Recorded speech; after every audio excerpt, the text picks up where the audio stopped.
ভগবান বলেছেন গীতাশাস্ত্র যিনি পাঠ করবেন সেই পাঠকের পাঠ জ্ঞানযজ্ঞের সমান ফলপ্রদ হবে, অর্থাৎ তার পাঠরূপ জ্ঞানযজ্ঞ দ্বারা আমি পূজিত হব, এই আমার অভিমত।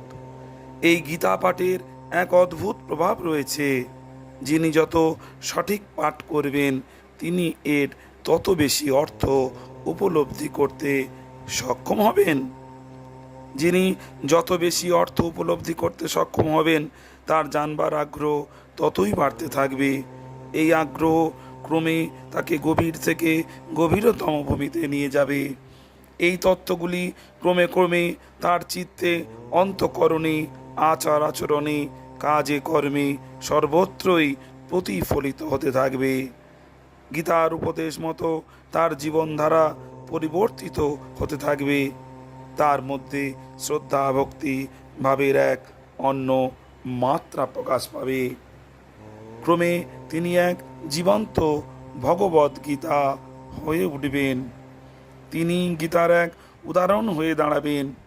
যিনি পাঠ করেন এবং অর্থ বোঝেন তার এই পাঠ দ্রব্যযজ্ঞের থেকে বা যা অধিক ফলপ্রদ, সেই জ্ঞানযজ্ঞের তুল্য ফলপ্রদ হয়ে থাকে। শুধু তাই নয়, যিনি শুধু গীতা পাঠই করেন কিন্তু গীতার অর্থ বোঝেন না, তিনিও সেই একই ফল প্রাপ্ত হন। কেবলমাত্র গীতা পাঠ করেই তার জ্ঞানের উৎপত্তি হয়, সত্যশুদ্ধি আসে এবং পরিণামে তিনি মোক্ষ লাভ করে থাকেন। গুণী শ্রোতাজনেরা, যার গীতা শোনার বা জানার ইচ্ছা নেই, যিনি দোষ দৃষ্টি সম্পন্ন, তার গীতায় অধিকার নেই।